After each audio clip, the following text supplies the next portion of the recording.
Hi. Welcome to Artist and Critic. I'm Don Gray. This is part two of a program devoted to André Derian, the French painter most well known as one of the members of the Fauve group of artists early in the 20th century.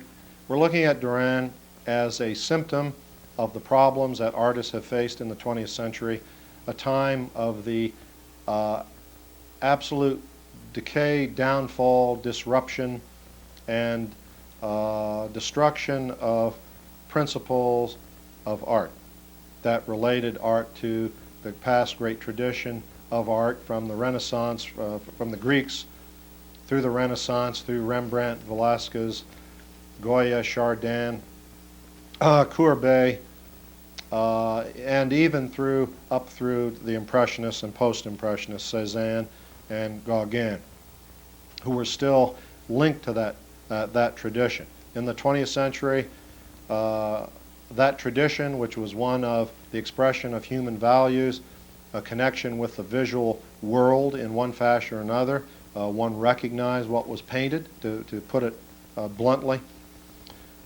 painted with passion, with substance, with color, with drawing, not academic, not calendar, realism. We're not talking about that, but art, great art, significant art.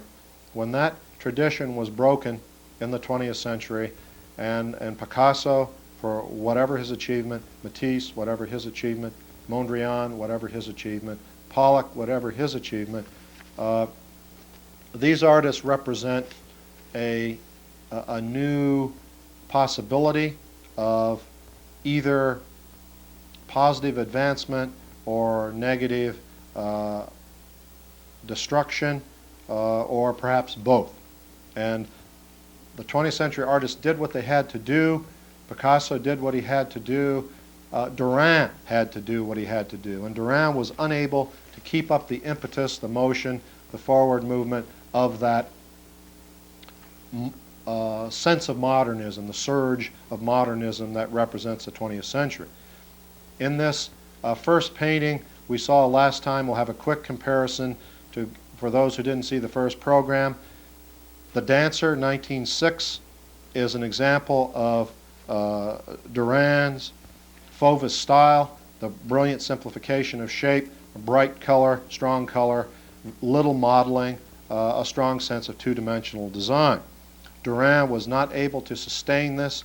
It became meaningless to him, and he sought meaning throughout his work in a variety of styles, and it's this variety of styles that we feel reflects his sense of indecision, his inability to either go back to the past, to move forward with the future, modernist trends that were extant at his time, or to forge an individual style of his own. He never did forge an individual style of his own, which I think is tragic. And that's the purpose of art, that one will express oneself. Whatever, the chips, let the chips fall as they may. One is what one is, and one does what one can with what one has and what one is.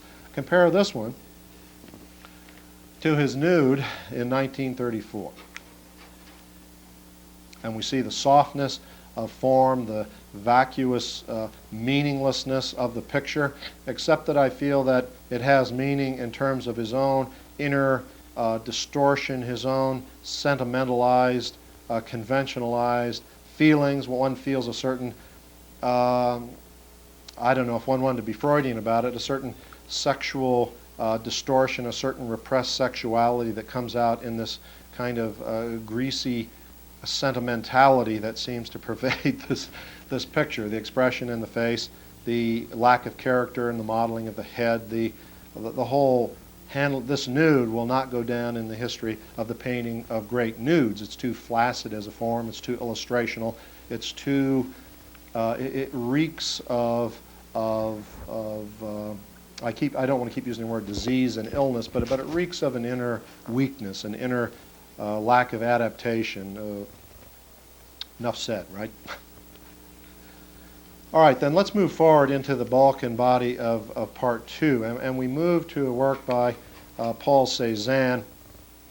And we see Still Life with Apples.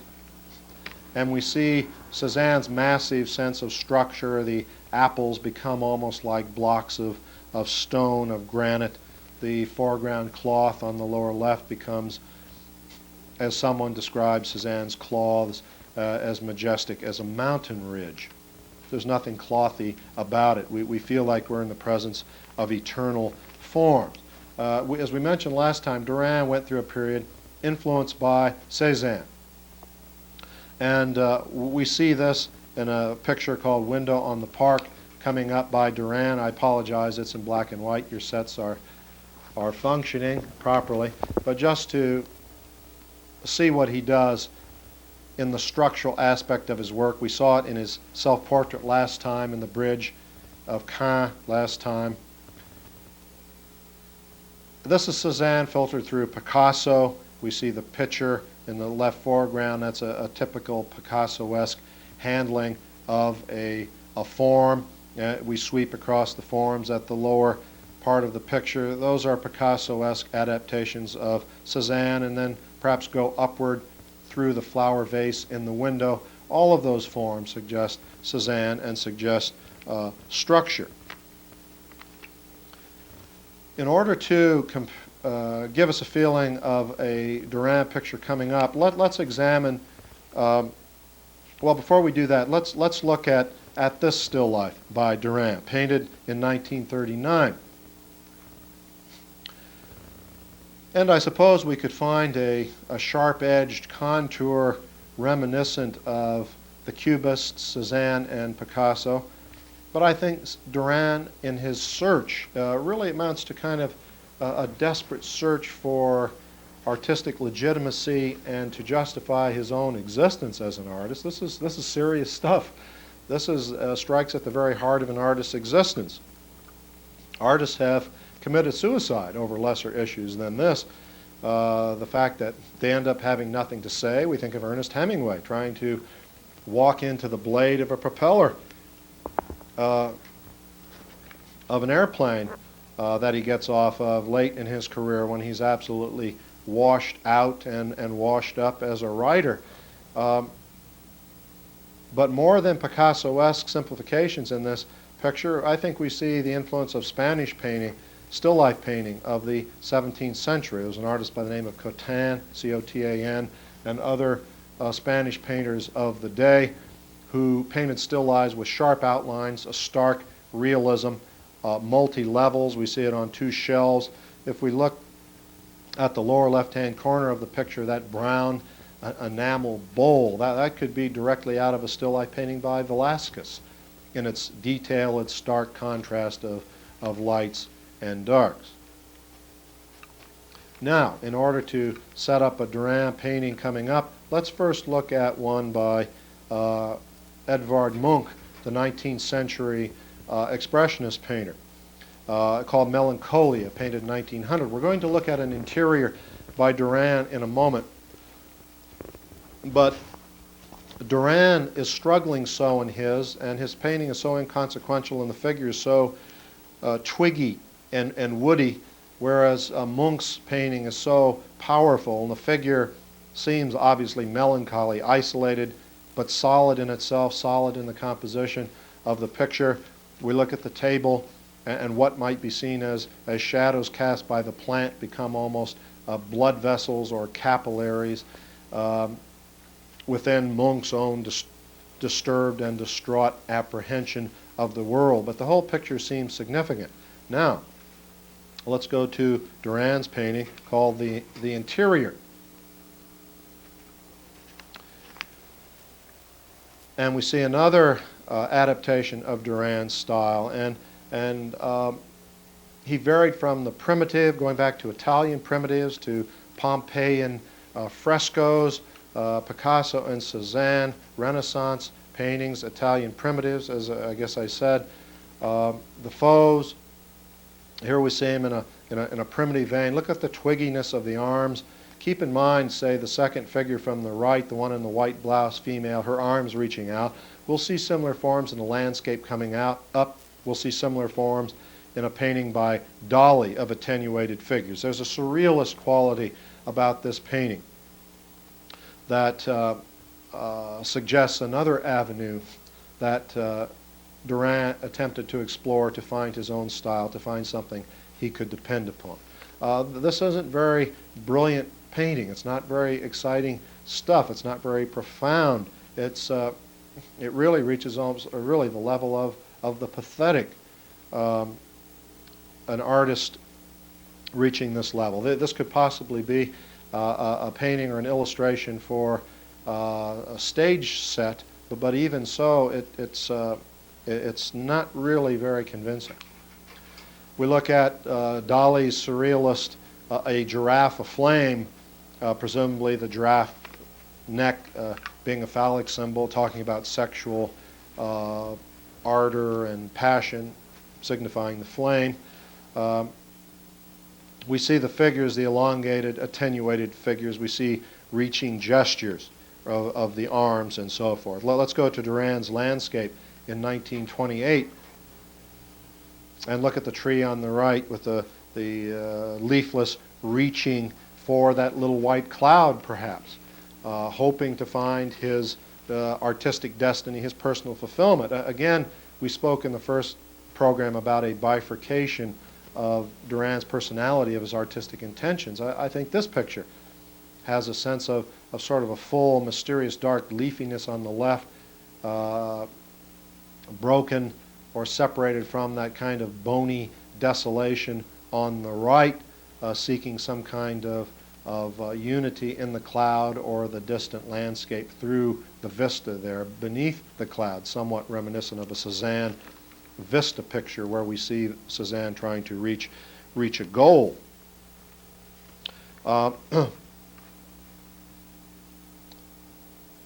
This landscape too represents a difference in style from his Fauve style, from his bridge painting in the primitive style we saw the first program. He's moving to a kind of a romantic dark realism, somewhat related to Maurice Vlaminck's late style. We look at a nude, perhaps one of the more successful late paintings, this one painted in 1923 by Derian. And we say, well, why does it have some success? Well, he seems to be retaining a sense of the simplified Cézanne-esque structure of the body. One senses the tubular substance of the arms, of the torso itself, of the breasts, built by the shadows that rib the breasts and the reflected light on the underside. There's a solidity of form and a use of design in the picture, the strong contours that give it strength of form in a pure artistic aesthetic sense, and form as an expression of the human body, and certainly the head is solid and convincing.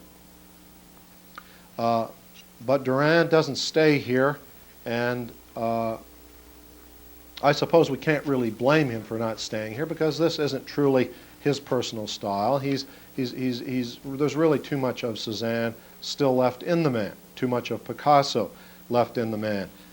But when he goes to Two Nudes with Fruit in 1935, he has found his own direction, but as I say, I think he's revealing his own inner lack of direction and his own inner distortion of sensation of sexuality. Keep in mind the firmness, a kind of dignity in the pose, in the expression of the face, and let's look at this one.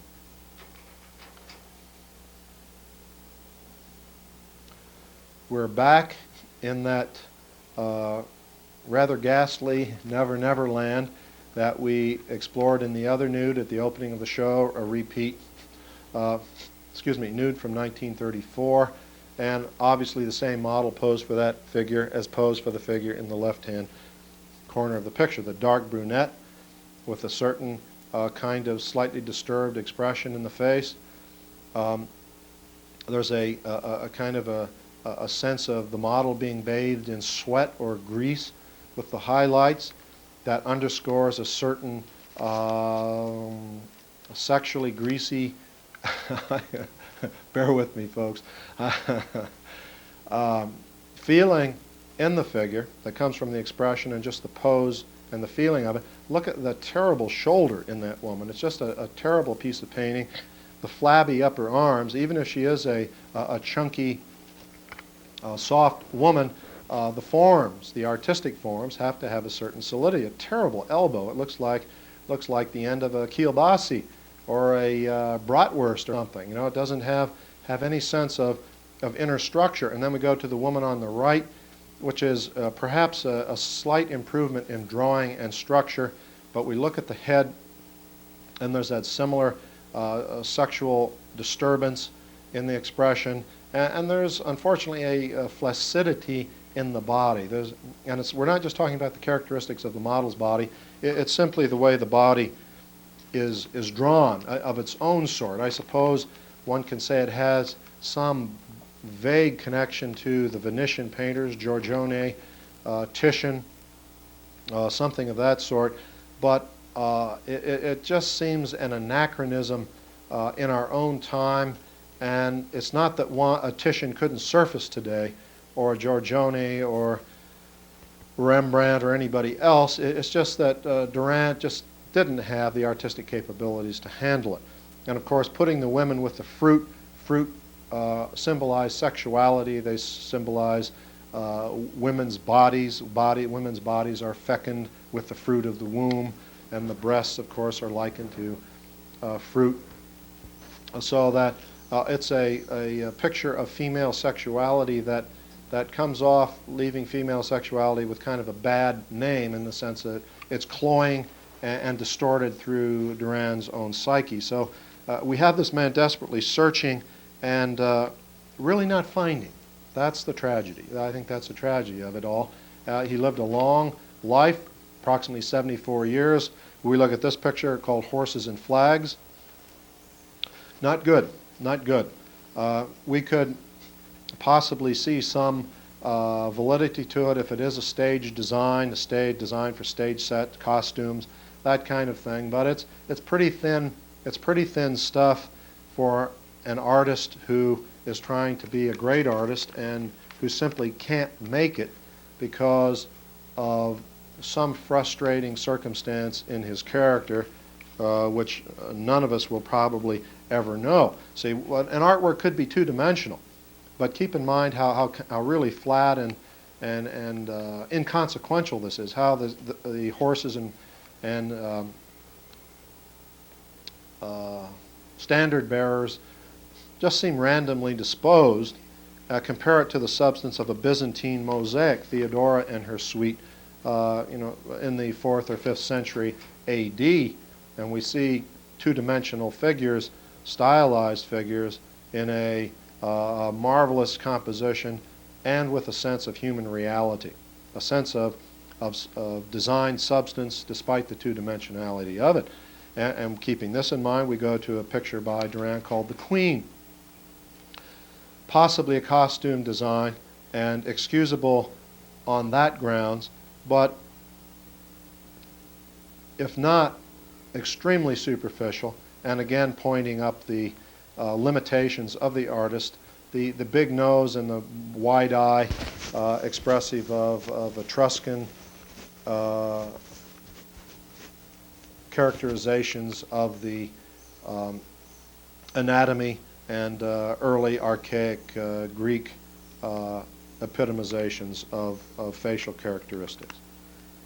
In a final painting by Derian in 1952, painted before he died, 2 years before he died, called Sinister Landscape, perhaps we see some genuine passion, perhaps we see some genuine turmoil, some genuine mood. Not that the sexual distortions in his nudes weren't genuine, but the aesthetic results were less than successful. Perhaps in a painting like this, the dark, unifying darkness of it, the tumult of the battle of the clouds in the sky, it's almost as if it's the battleground of his psyche. Time is running out. He realizes, I'm sure he wasn't a dumb man. He realized that he hadn't probably fulfilled himself artistically, although he was a very commercially successful artist. Derian was one of the big names of the 20th century. He made a lot of money, was very popular and fashionable, but he probably realized that he hadn't really reached the heights of great painting. We can liken a painting like this to Van Gogh's Starry Night. Perhaps we should have looked at Starry Night in conjunction with this. Most of us will know it.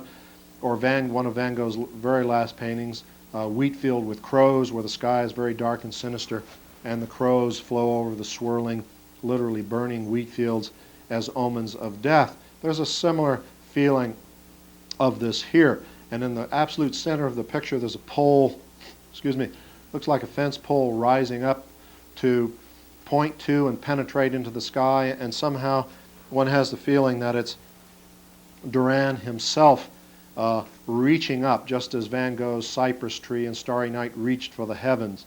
But where Van Gogh's heavens were lyrically dominated by the force of the cosmos and God's presence and Van Gogh's need for God's presence, here we feel Derian enmeshed in the turbulence of his own inner psychological disturbances. It seems like these clouds and these disturbances are his alone rather than God's and the universe's. And his solitariness is perhaps expressed by that pole, which also divides the painting into two segments.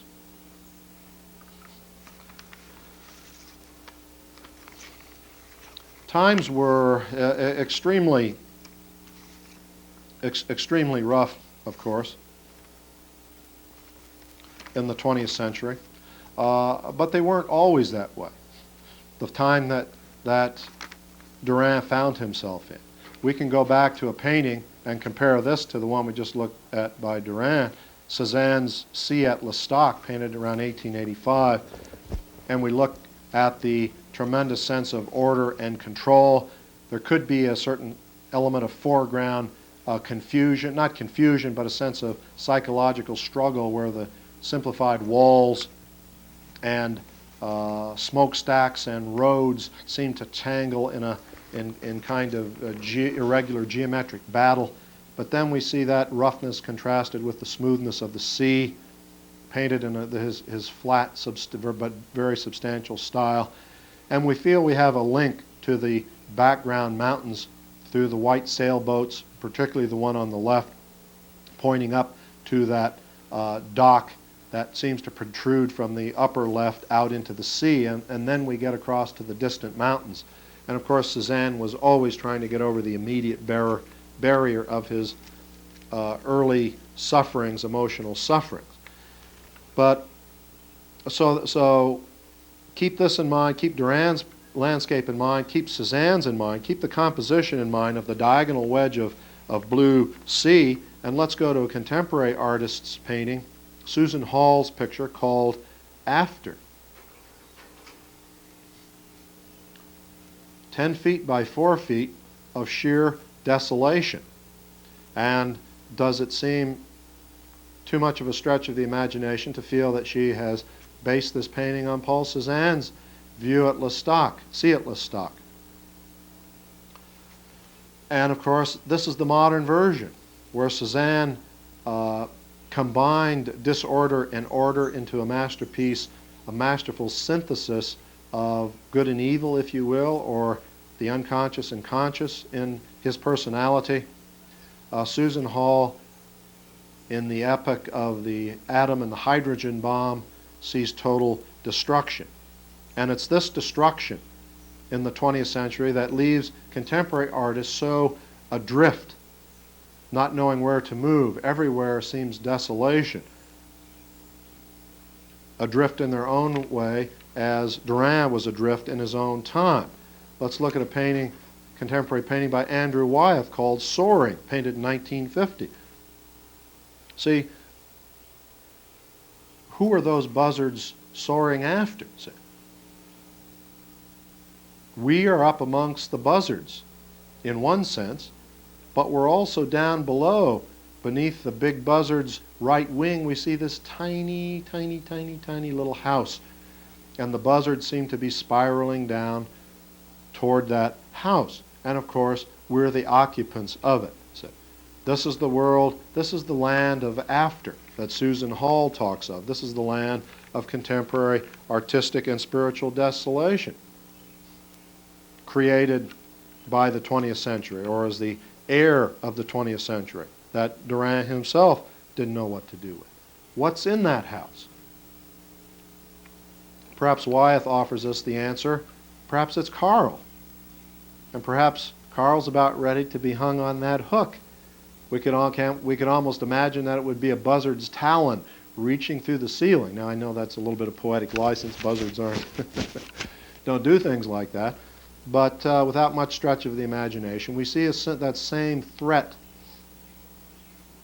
that's in Susan Hall's painting. That seems to be one of the hallmarks of the 20th century.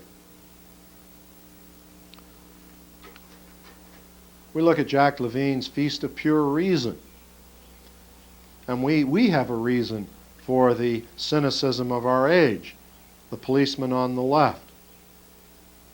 The crime figure gambler in the center with his pinstripe shirt and his vest.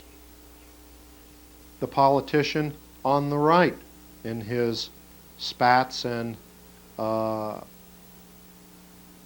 dark coat and dress trousers with his little corsage. The Feast of Pure Reason. They're all in it together. They're all in it in cahoots. Everybody making a buck for themselves. The system, bureaucracy, everything, the establishment, everything that we all feel trapped by. Levine painted this in 1937. We go back to Henri Rousseau's Child on the Rocks. You've heard of Scotch on the Rocks? Well, you've got Child on the Rocks, painted in 1895. Rousseau would have no idea what he was expressing here. And, you know, let's face it, he barely expresses the idea of a child. It's the head of an adult, the legs of a bull moose, and the body of a, perhaps the body, shoulders come closest to being that of a child. But what's this pathetic child stranded on the rocks? It's perhaps the inner child of Rousseau, or it's all our inner child, beached on a thorny, rocky shore. Look at that one rock right between the legs there, going up toward a very critical area. A certain sense of threat. The little right hand, the hand on the left, goes down in a futile attempt to protect the delicate genital zone here. It could be a symbol of the unconscious rising up to strike us in our pseudo-innocence, but it talks about our humanity in great conflict, in great peril, ravaged by the time, by the environment. So this is the problem of contemporary painting and contemporary artists. Where do we go from here? Where could Derian have gone? So we'll explore this in our next program, which is Artist and Critic. I'm Don Gray. Bye-bye.